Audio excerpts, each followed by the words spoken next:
Topology का आज हम एक चैप्टर कवर करते हैं, कौन सा, सल्फोनेमाइड। तो आपको बेसिकली क्या है कि जैसे छोटे छोटे शॉर्ट क्वेश्चंस होते हैं वो मैं करा रही हूँ इस चैप्टर के, और आपको यदि आप किसी थ्योरी पर्पज से इसको पढ़ना चाहते हैं तो भी आपके लिए डेफिनेटली इंपॉर्टेंट होगा। यदि आप फार्मेसी बी फार्म में हैं तो भी आप इसको पढ़ सकते हैं, और यदि आप एग्जाम की प्रिपरेशन कर रहे हैं किसी भी फार्मेसी कॉम्पिटिटिव एग्जाम में तो भी डेफिनेटली आपको इसमें फायदा होगा। जब आप इसको पढ़कर किसी डिटेल चीज को पढ़ेंगे तो आपको डेफिनेटली बेसिक नॉलेज मिल जाएगी, उसके बाद आपको पढ़ने में आसानी होगी और याद करने में भी आसानी होगी, राइट। तो चलिए शुरू करते हैं। सल्फोनेमाइड, सल्फोनेमाइड बेसिकली होता क्या है, एंटीबायोटिक्स है। एंटीबायोटिक मतलब जो माइक्रो ऑर्गेनिज्म यानी बैक्टीरियाज को या तो किल करे या फिर उनकी ग्रोथ को रोकते हैं। देखिए माइक्रो ऑर्गेनिज्म की ग्रोथ मतलब माइक्रो ऑर्गेनिज्म को दो तरीके से इफेक्ट कर सकते हैं एंटीबायोटिक, या तो उनको किल ही कर दें या फिर उनकी ग्रोथ को रोकते हैं। तो आप देखिएगा सल्फोनेमाइड, सबसे पहले तो सल्फोनेमाइड की स्ट्रक्चर देखिएगा। इसमें एक तो होता है, ये बीच में क्या है अपना बेंजीन रिंग, राइट। एक तरफ है SO2NH2, राइट, एक तरफ है NH2। ये मैंने आपको क्यों बताया, कभी क्वेश्चन में भी आ सकता है किसी फार्मेसी एग्जाम के क्वेश्चन में, कि ये जो फ्री, देखिए अब देखना यहाँ पे एमाइन ग्रुप कौन से पोजीशन पे लगा है, 1 2 3 4th पोजीशन पे। तो ये जो एमिनो ग्रुप है ना, 4 एमिनो ग्रुप, इसको पैरा भी बोल सकते हैं। पैरा किसको बोलते हैं, फर्स्ट और फोर्थ पोजीशन को पैरा बोला जाता है, फर्स्ट और थर्ड पोजीशन को मेटा बोला जाता है। और यदि पास पास में देखिएगा, फर्स्ट और सेकंड पे यदि कोई ग्रुप आता है तो ऑर्थो पे, फर्स्ट और थर्ड पे आता है तो मेटा, फर्स्ट और फोर्थ पे आता है तो पैरा, बेंजीन की बात कर रही हूँ, राइट। तो आप देखिए ये जो पैरा एमिनो ग्रुप है, ये तो पैरा एमिनो ग्रुप इसेंशियल है एक्टिविटी के लिए। आपको याद रखनी है एक चीज कि जो एमिनो ग्रुप है बेंजीन पे सल्फोनेमाइड स्ट्रक्चर में, वो इसेंशियल है इसकी एंटी बैक्टीरियल एक्टिविटी के लिए, यानी बैक्टीरियाज को किल करना है या ग्रोथ को रोकना है, वो भी मैं बताती हूँ कि इसकी क्या क्वालिटी है, राइट। तो अब देखिएगा नेक्स्ट SO2NH2। अब देखो आपको पता है एक बेसिक स्ट्रक्चर होती है, उसके डिफरेंट डिफरेंट डेरिवेटिव्स बनते हैं केमिस्ट्री में, ठीक है ना। तो डिफरेंट डिफरेंट डेरिवेटिव्स बनते हैं, तो ये तो इसकी बेसिक स्ट्रक्चर है किसकी, सल्फोनिलेमाइड इसको बोला जाता है। क्या बोला जाता है, सल्फोनिलेमाइड। सल्फोनेमाइड की बेसिक स्ट्रक्चर सल्फोनिलेमाइड, सल्फोनिलेमाइड, राइट। तो आप देखिएगा जरा, इसके दो H2 हैं, इसमें से एक H रिप्लेस होके सब्स्टिट्यूशन होके दूसरे दूसरे ग्रुप जुड़ते चले जाते हैं और सल्फोनेमाइड के अलग अलग स्ट्रक्चर्स बनाते चले जाते हैं। सबसे पहली चीज यहाँ पे 2 पॉइंट अपने को याद रखने हैं। फर्स्ट चीज amino group essential for bacterial activity, right. Second चीज अपने को क्या याद रखनी है, तो ये याद रखनी है कि हमारा जो सब्स्टिट्यूशन होता है वो N1 नाइट्रोजन पे होता है, फर्स्ट नाइट्रोजन पे, N1 नाइट्रोजन पे, 1 से जुड़ी हुई है इसलिए इसको N1 बोल दिया। N1 नाइट्रोजन पे सब्स्टिट्यूट होते हैं। देखिए यहाँ पे क्या है, 2 हाइड्रोजन ग्रुप जुड़े हुए हैं, 1 हाइड्रोजन और 2 हाइड्रोजन। तो एक हाइड्रोजन हट के डिफरेंट डिफरेंट ग्रुप्स जोड़ दिए जाते हैं। तो बहुत सारी स्ट्रक्चर सल्फोनेमाइड के, सल्फासेलाजीन, डायाजीन, डायमिडीन, बहुत सारी स्ट्रक्चर्स बन जाती हैं। तो अब ये अपन रिवाइज भी करेंगे थोड़ा सा। नेक्स्ट पॉइंट है कि ये बैक्टीरियोस्टेटिक है नेचर में, ठीक है। अब बैक्टीरियोस्टेटिक का मतलब क्या होता है, तो देखिए 2 होते हैं, तो बैक्टीरियोस्टेटिक होता है, एक सिडल होता है। बैक्टीरियोसिडल, जहां भी सिडल वर्ड आ जाए इसका मतलब माइक्रो ऑर्गेनिज्म को, ऐसी एंटीबायोटिक क्या करती है, माइक्रो ऑर्गेनिज्म या बैक्टीरिया को कंप्लीट किल कर देती है। स्टेटिक, बैक्टीरियोस्टेटिक का मतलब होता है कि ये बैक्टीरियल ग्रोथ को सिर्फ रोक देती है, जितने हो गए वो ठीक है, आगे होने नहीं देंगे, ठीक है ना, आगे ग्रोथ नहीं होगी, यानी ये तो ग्रोथ को रोकती है। स्टेट बोल रहे हैं ना, स्टेटिक यानी स्टेशनरी, नाम से आपको समझ में आ जाएगा, ठीक है। तो ये क्वेश्चन भी बनता है कि सल्फोनेमाइड है बैक्टीरियोस्टेटिक है नेचर में, राइट। तो अब देखिएगा साइड इफेक्ट क्या है इसके, तो ज्यादातर साइड इफेक्ट इसके क्या है, जो सल्फोनेमाइड है वो स्किन रिएक्शन करती है ना। स्किन रिएक्शन का एक नाम है जो बहुत इंपॉर्टेंट है, स्टीवंस जॉनसन सिंड्रोम। इस नाम से ही क्वेश्चन आता है कि स्टीवंस जॉनसन सिंड्रोम होता है किसकी वजह से, सल्फोनेमाइड की वजह से। क्या है ये स्टीवन जॉनसन सिंड्रोम, कुछ नहीं है, स्किन की कोई डिजीज है या म्यूकस मेम्ब्रेन की कोई डिजीज है। सेकंड जो इंपॉर्टेंट साइड इफेक्ट है इसका वो क्या है, क्रिस्टलोयूरिया। कुछ भी नहीं है, क्रिस्टल्स बन गए यूरिन में तो उसको क्रिस्टलोयूरिया बोल दिया, यानी सल्फोनेमाइड के यूरिन में क्या होते हैं, क्रिस्टल्स बन जाते हैं, तो उसको इन्होंने क्या बोल दिया, क्रिस्टलोयूरिया। अब याद रखिएगा सल्फोनेमाइड जो होती है ना वो बेस में इजीली सॉल्युबल होती है। तो यूरिन को क्या कर दिया जाता है, बेसिक या एल्केलाइज कर दिया जाता है। अब एल्केलाइज कैसे किया जाएगा, कुछ बेस देके, सोडियम बाइकार्बोनेट क्या है, बेस है। जब मुझे एसिडिटी होती है तो मैं क्या लेती हूँ, सोडा ही लेती हूँ, ये क्या है, खाने का सोडा ही तो है, ठीक है।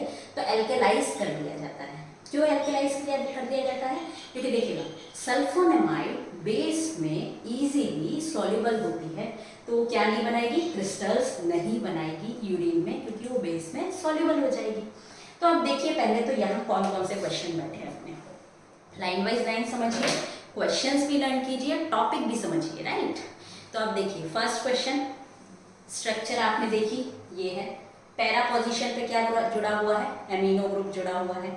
एमिनो ग्रुप एक्टिविटी के लिए इंपॉर्टेंट है। फर्स्ट पोजीशन पे यानी बेंजीन की फर्स्ट पोजीशन पे क्या जुड़ा हुआ है, SO2NH2 ग्रुप। नाइट्रोजन पे कितने हाइड्रोजन जुड़े हुए हैं, 2 हाइड्रोजन। एक हाइड्रोजन सब्स्टिट्यूट होके डिफरेंट डिफरेंट सल्फोनेमाइड्स बनाता है, यानी सब्स्टिट्यूशन N1 पे होता है। याद रखिएगा सब्स्टिट्यूशन किस पे होता है, यदि कभी क्वेश्चन आ जाए तो N1 पे होता है, जबकि एमिनो ग्रुप जो होता है वो बैक्टीरियल एक्टिविटी के लिए जरूरी होता है, यहाँ कोई सब्स्टिट्यूशन नहीं होता है। सेकेंड क्वेश्चन, जो हमारी एंटीबायोटिक है वो क्या है, बैक्टीरियोस्टेटिक है। स्टेटिक का मतलब बैक्टीरियल ग्रोथ को रोक देती है। थर्ड क्वेश्चन, साइड इफेक्ट, 2 ही साइड इफेक्ट इंपॉर्टेंट है। एक स्किन डिजीज हो जाती है, स्किन इन्फेक्शन होते हैं, स्किन रिएक्शन होती है। नाम क्या था इसका, स्टीवन जॉनसन सिंड्रोम। कुछ नहीं है, स्किन से रिलेटेड ही ये डिजीज है। स्टीवन जॉनसन सिंड्रोम किससे होता है, तो सल्फोनेमाइड। सेकेंड, क्रिस्टलोयूरिया। क्रिस्टलोयूरिया क्या होता है, इसके सल्फोनेमाइड के क्रिस्टल्स बन जाते हैं यूरिन में, तो वो तो अच्छे नहीं है, किडनी में जाके डिपॉजिट हो जाएंगे। अब मुझे उन क्रिस्टल्स को क्या करना है, डिसॉल्व करना है। कैसे डिसॉल्व कर दूंगी, बेस दे दूंगी, एल्केलाइज कर दूंगी यूरिन को, तो वो सॉल्युबल हो जाएंगे। इसीलिए सल्फोनेमाइड को ज़्यादातर किसी बेस के साथ, एल्केलाइज के साथ दिया जाता है, जैसे सोडियम बाइकार्बोनेट। तो नेक्स्ट अपन क्या पढ़ेंगे, इसके मैकेनिज्म ऑफ एक्शन में से क्या क्या क्वेश्चन बैठ सकते हैं, राइट। अब हम देखते हैं मैकेनिज्म ऑफ एक्शन में से क्या क्या क्वेश्चन बैठ सकते हैं। तो मैकेनिज्म समझ में तो आना चाहिए, बहुत डिटेल में आपको नहीं पढ़ाऊंगी, बट इतना पढ़ाऊंगी कि आपको मैकेनिज्म समझ में भी आ जाएगी। आप बेसिक क्वेश्चंस भी कर सकते हैं अपने थ्योरी एग्जाम के और कॉम्पिटिटिव के भी, राइट। तो देखिएगा मैकेनिज्म ऑफ एक्शन में क्या होता है, जो पाबा होता है ना, पाबा क्या होता है, पैरा एमिनो बेंजोइक एसिड, यानी बेंजीन बीच में एक तरफ एमिनो ग्रुप एक तरफ COH ग्रुप। ये क्या कुछ सल्फोनेमाइड जैसा दिख रहा है, सल्फोनेमाइड में भी एक तरफ NH2 था, बस एक तरफ SO2NH2 था, यही स्ट्रक्चर थी। डिफरेंस, स्ट्रक्चर डिफरेंस क्या थी, देखिए पाबा में भी बेंजीन है, उसमें भी बेंजीन थी, आप पहले जस्ट मैंने अभी आपको बताया। NH2 इसमें भी है, NH2 उसमें भी था, इसमें COH है, उसमें SO2NH2 था, इतना सा डिफरेंस था यहाँ पे, ठीक है। तो इसकी स्ट्रक्चर यानी पाबा जो होता है वो समवॉट किसके जैसी स्ट्रक्चर है, उसकी सल्फोनेमाइड की। तो पहला पॉइंट याद रखिएगा, एनालॉग स्ट्रक्चर है इसकी, यानी लगभग सेम स्ट्रक्चर है इसकी पाबा, पैरा एमिनो बेंजोइक एसिड के जैसी इसकी स्ट्रक्चर है। अब ये पैरा एमिनो बेंजोइक एसिड क्या होता है, तो पैरा एमिनो बेंजोइक एसिड एक केमिकल है जो फॉलिक एसिड बनाने के काम में आता है। याद रखिएगा, पाबा किस काम में आएगा, फॉलिक एसिड बनाने के काम में आएगा। तो अल्टीमेटली हमारी सल्फोनेमाइड फॉलिक एसिड सिंथेसिस को इफेक्ट करेगी। देखिएगा किस फॉलिक एसिड सिंथेसिस को इफेक्ट करेगी। पहले तो एक चीज समझिए, हम जो हमारे अंदर जो फॉलिक एसिड होता है वो हम खुद नहीं बनाते, डाइट से लेते हैं। किससे लेते हैं, डाइट से, यानी खाने से लेते हैं। तो मेरे अंदर तो फॉलिक एसिड बनने की साइकिल चलेगी क्या, नहीं चलेगी, राइट। लेकिन जो बैक्टीरिया है वो क्या अपना फॉलिक एसिड बनाता है खुद, है ना। अब फॉलिक एसिड खुद बनाता है, बाहर से तो लेता नहीं है। यदि उसमें मैं फॉलिक एसिड बनने ही नहीं दूँ, ठीक है, सल्फोनेमाइड दे दी, फॉलिक एसिड बना ही नहीं, है ना, तो ये क्या करती है, फॉलिक एसिड बनने नहीं देती है, क्या, सल्फोनेमाइड। तो बनने नहीं देगी यदि फॉलिक एसिड, तो आगे का प्रोसेस ये DNA वगैरह में भी काम में आता है, DNA सिंथेसिस में इंपॉर्टेंट घटक है, ये इंपॉर्टेंट कंस्टिट्यूएंट है, ठीक है। तो ये जो मैं साइकिल बता रही हूँ फॉलिक एसिड बनने की, ये किस में चल रही है, बैक्टीरिया में। हमारे अंदर बैक्टीरिया है, बैक्टीरिया क्या बना रहा है, फॉलिक एसिड बना रहा है। क्यों, उसको खुद की ग्रोथ करनी है, ठीक है। ग्रोथ करने के लिए फॉलिक एसिड तो चाहिए, ठीक है, DNA वगैरह बनाना है उसको, आगे प्रोटीन्स बनाना है, ठीक है। तो ये हमारे अंदर बैक्टीरिया और फॉलिक एसिड बना रहा है। मेरा काम क्या है? मेरा काम है कि ऐसी ड्रग दे दूं कि वो फॉलिक एसिड बना ही ना पाए ताकि उसकी ग्रोथ ना हो, लेकिन वो ह्यूमन के फॉलिक एसिड पे तो इफेक्ट कर ही नहीं सकता, क्योंकि ह्यूमन फॉलिक एसिड बनाता ही नहीं है, याद रखिएगा, बाहर से डाइटरी फॉर्म में लेता है। तो आप देखिएगा ये कैसे बनाता है। तो एक केमिकल इंग्रेडिएंट होता है पावा, मैंने आपको बता दिया पैरा एमिनो एसिड, ठीक है, बिल्कुल कैसा दिखता है? सल्फोनेमाइड जैसा। ये रिएक्ट करता है डाइहाइड्रोक्टेरिडीन से या टेरिडीन से, डाइहाइड्रोक्टेरिडीन से रिएक्शन करता है तो बनाता है डाइहाइड्रोफॉलिक एसिड, DHF। क्या बनाता है? डाइहाइड्रोफॉलिक एसिड, फॉलिक एसिड ही है। फिर डाइहाइड्रोफॉलिक एसिड बनाता है टेट्राहाइड्रोफॉलिक एसिड, राइट। दोबारा समझिए, पावा जब डाइहाइड्रोक्टेरिडीन, टेरिडीन वर्ड भी आप याद रख लेंगे कॉम्पिटिटिव एग्जाम के लिए तो ठीक है, पावा टेरिडीन से रिएक्ट करता है, क्योंकि जब 4 ऑप्शन आएंगे तो आपको याद आ जाएगा, ठीक है। टेरिडीन से डाइहाइड्रोक्टेरिडीन से रिएक्शन करता है तो डाइहाइड्रोफॉलिक एसिड बनता है, डाइहाइड्रोफॉलिक एसिड से टेट्राहाइड्रोफॉलिक एसिड बनता है। तो आप देखिएगा, जब पावा है ना, पावा किसके जैसा दिखता है? सल्फोनेमाइड के जैसा। तो सल्फोनेमाइड क्या करता है? इस पावा से कॉम्पीट कर देता है, कॉम्पीट कर देता है, मतलब इसके साथ डाइहाइड्रोक्टेरिडीन के साथ क्या जुड़ना चाहिए? पावा जुड़ना चाहिए, बट खुद सल्फोनेमाइड जाके जुड़ जाता है, ठीक है। अब इस सल्फोनेमाइड का काम क्या है? देखिएगा, डाइहाइड्रोक्टेरिडीन और पावा जब रिएक्ट करता है और टेट्राहाइड्रोफॉलिक एसिड बनाता है तो वो उस एंजाइम की प्रेजेंस में बनाता है फॉलेट सिंथेटेज।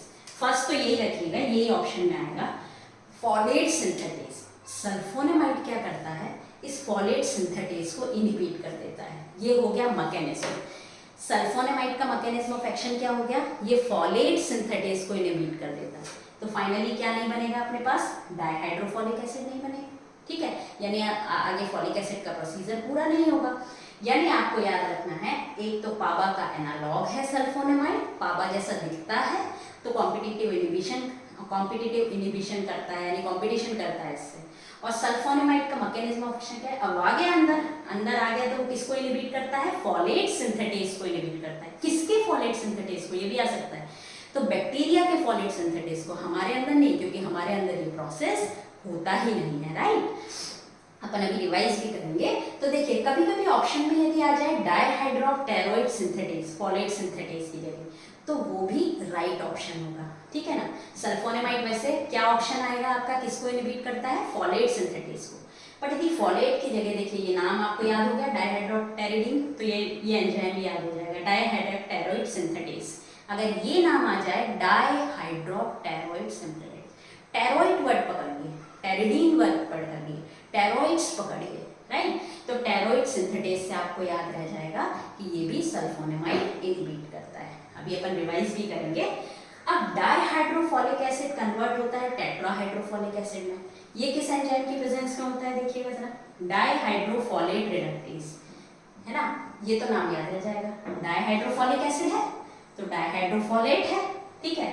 तो डाइहाइड्रोफॉलिक एसिड कन्वर्ट हो गया टेट्राहाइड्रो। तो अब जरा देखिएगा, डाइहाइड्रो यानी 2 हाइड्रोजन, ठीक है, टेट्राहाइड्रो यानी हाइड्रो यानी कितनी? 4 हाइड्रोजन। तो रिडक्टेज, रिडक्शन हो रहा है भाई, हाइड्रोजन जुड़ रही है, मतलब क्या हो रहा है? रिडक्शन हो रहा है। तो आपको नाम तो इजीली याद रह जाएगा कि डाइहाइड्रोफॉलिक एसिड से टेट्राहाइड्रोफॉलिक एसिड में कन्वर्ट करने के लिए कौन सा एंजाइम लगता है? डाइहाइड्रोफॉलेट रिडक्टेज। डाइहाइड्रोफॉलेट तो नाम से याद है कि रिडक्शन हो रहा है, देखिए जरा, इसमें डाइहाइड्रो, इसमें टेट्राहाइड्रो है, तो रिडक्टेज। अब एक ड्रग है ट्राइमेथोप्राइम, है ना, ट्राइमेथोप्राइम है, एक ड्रग है ट्राइमेथोप्राइम। ये किस कैटेगरी की होती है ये भी मैं आपको नाम बता देती हूँ। ये मैं कैटेगरी का नाम आपको देख के बता दूंगी, अभी मुझे रिकॉल नहीं हो पा रहा है, बट ये कभी कभी आ जाता है कि इस क्लास से रिलेटेड ड्रग है, तो अभी मैं आगे पढ़ाऊंगी तो आपको बता दूंगी ये चीज़। लेकिन ट्राइमेथोप्राइम क्या करती है? डाइहाइड्रोफॉलेट रिडक्टेज को इनहिबिट करती है। ये इंपॉर्टेंट ड्रग है, मैंने यहाँ इसीलिए ये बता दी है क्योंकि बहुत इंपॉर्टेंट ड्रग है। ट्राइमेथोप्राइम जो होती है डाइहाइड्रोफॉलेट रिडक्टेज को इनहिबिट करती है। क्यों इंपॉर्टेंट है? क्योंकि ये सल्फोनेमाइड के साथ कॉम्बिनेशन में दी जाती है। अभी मैं बताऊंगी क्या कॉम्बिनेशन है, क्या नाम है उसका।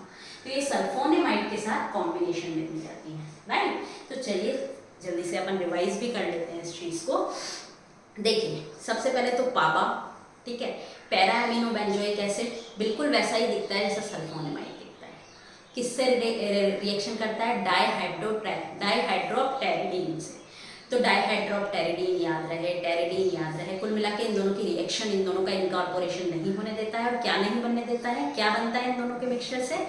डाइहाइड्रोफॉलिक एसिड। कौन सी एंजाइम के प्रेजेंट में? Folate synthetase. यदि फॉलेट सिंथेटेज नहीं आता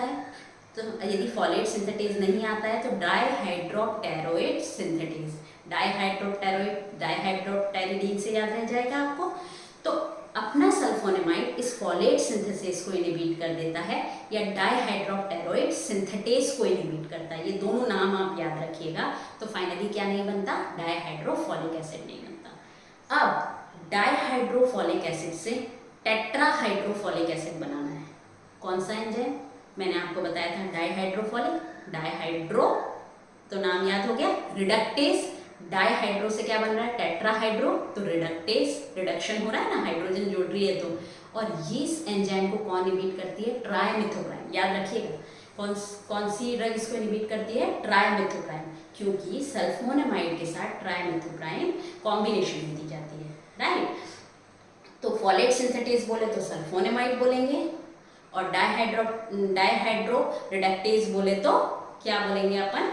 ट्राइमेथोप्राइम बोलेंगे। तो आई होप आपको ये 2-4 क्वेश्चन लर्न हो गए होंगे, कुछ और चीजें सल्फोनेमाइड से। चलिए जी, कुछ question related to competitive exam से रिलेटेड भी कुछ क्वेश्चंस हैं। तो देखिए पहला क्वेश्चन आया हुआ है कि ट्रिपल सल्फा मिक्सचर क्या होता है?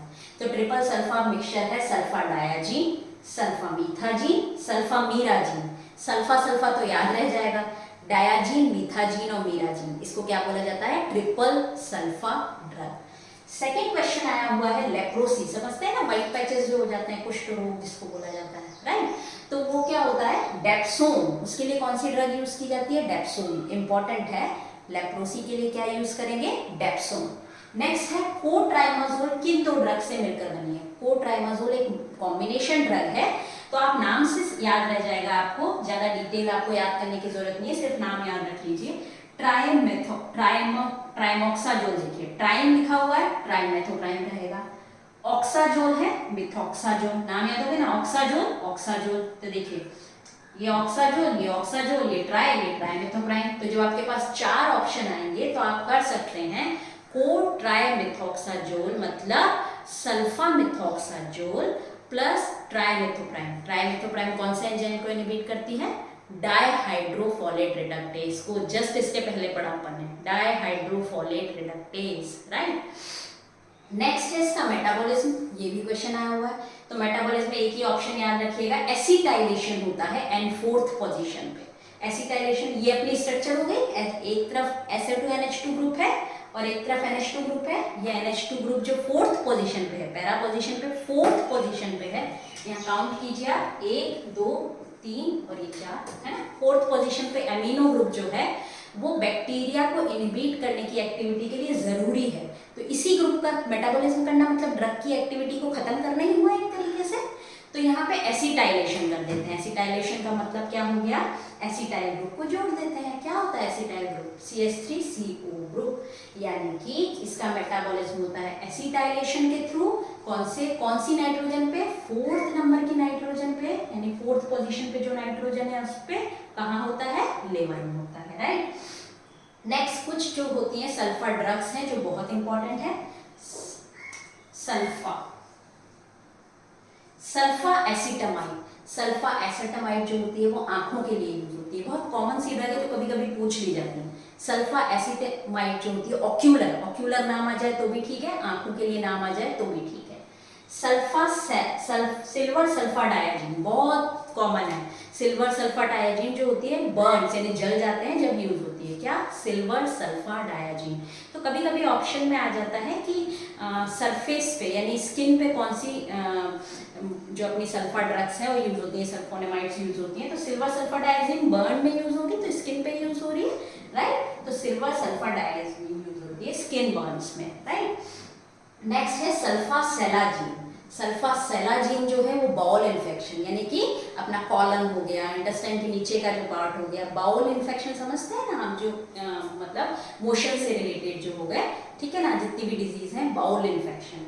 नेक्स्ट आता है, अब देखिएगा एक पॉइंट याद रखिएगा, जो पस होता है, पस में क्या प्रेजेंट होता है? पावा। मैंने आपको बताया पाबा और टेरिडीन रिएक्ट करते हैं, पाबा बनाने के काम आता है फॉलिक एसिड, लेकिन सल्फोनेमाइड क्या करता है, पाबा के साथ कंपटीशन करता है और पाबा को फॉलिक एसिड बनाने नहीं देता। तो यदि पाबा ज़्यादा होगा तो वो सल्फोनेमाइड को इनहिबिट करने लग जाएगा। तो पस में क्या प्रेजेंट होता है, बस इतना सा याद रखिए कि पस में क्या प्रेजेंट होता है, पाबा प्रेजेंट होता है, तो वो क्या करता है, जो सल्फोनेमाइड है उसको इनहिबिट करता है। बस इतना सा याद रखना है, पस में पाबा ज़्यादा मात्रा में प्रेजेंट होता है तो वो जो सल्फोनेमाइड ड्रग है उसकी एक्टिविटी को इनहिबिट करता है।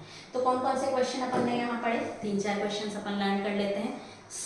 Triple sulfa mixture, sulfa sulfa तो याद है, डायाजीन, मीथाजीन, मीराजीन, राइट। सेकंड अपन ने पढ़ा लेप्रोसी के लिए कौन सी ड्रग, डेप्सोन। नेक्स्ट अपन ने कौन से पढ़ा, कोट्राइमाजोल, नाम से पता, टोट्राइमेथॉक्साजोल, ट्राइम मतलब ट्राइमेथोप्राइम, मेथॉक्साजोल है तो सल्फा मेथॉक्साजोल, सल्फा मेथॉक्साजोल प्लस ट्राइमेथोप्राइम। नेक्स्ट अपन ने इसका मेटाबॉलिज्म पढ़ा, फोर्थ नंबर पर जो नाइट्रोजन जुड़ी हुई है उस पर क्या होगा, एसिटाइलेशन, मतलब एसिटाइल ग्रुप जाके जुड़ जाएगा। यही क्वेश्चन आया हुआ है कि मेटाबॉलिज्म कैसे होता है, एसिटाइलेशन के थ्रू होता है। नेक्स्ट क्वेश्चन, सल्फा एसीटामाइड, एसीटामाइड आंखों के लिए, सिल्वर सल्फा डायाजीन बर्न्स के लिए, यानी सरफेस पे यूज होती है ये हमेशा, स्किन की सरफेस पे, silver sulfadiazine. Sulfasalazine bowel infection, यानी यदि कॉलन से रिलेटेड कोई बीमारी है, इंटेस्टाइन के नीचे वाले पार्ट से कोई रिलेटेड कोई बीमारी है तो क्या, सल्फा सेलाजीन। सल्फा सेलाजीन याद नहीं भी रहे तो 2 तो याद रख लीजिए, सल्फा एसिटामाइड आंखों के लिए ऑक्यूलर, ठीक है, और सिल्वर सल्फा डायाजीन जो होगा स्किन बर्न्स में यूज होता है, राइट। और नेक्स्ट याद रखिएगा पस में क्या ज़्यादा प्रेजेंट होता है, पाबा, तो ये सल्फोनेमाइड की एक्टिविटी को इनहिबिट करता है। तो आई होप आपको सल्फोनेमाइड के काफ़ी क्वेश्चंस कवर हो गए होंगे इसमें, लेकिन कुछ और चीज़ है, एक तो क्लासिफिकेशन इसमें छूटा हुआ है, तो अगर आप बोलेंगे तो मैं आपको यूट्यूब पे ये सब डाल दूँगी क्लासिफिकेशन भी, जैसे कि एब्जॉर्प्शन के बेस पे क्लासिफिकेशन क्या है, फार्माकोलॉजिकल बेस पे क्लासिफिकेशन क्या है, यदि आप पढ़ना चाहेंगे तो ज़रूर मैं इसको डालूंगी। बट आप इतना पढ़ लेंगे तो आपका काफ़ी कॉम्पिटिटिव एग्जाम्स के सल्फोनेमाइड से रिलेटेड क्वेश्चन कवर हो जाएंगे और बेसिक नॉलेज भी मिलेगी, थ्योरी के लिए भी अच्छा है। Thank you so much for watching this video और देखते रहिए फिर बेसिक नॉलेज और ऑल कॉम्पिटिटिव फार्मेसी एग्जाम से रिलेटेड क्वेश्चंस। Thank you.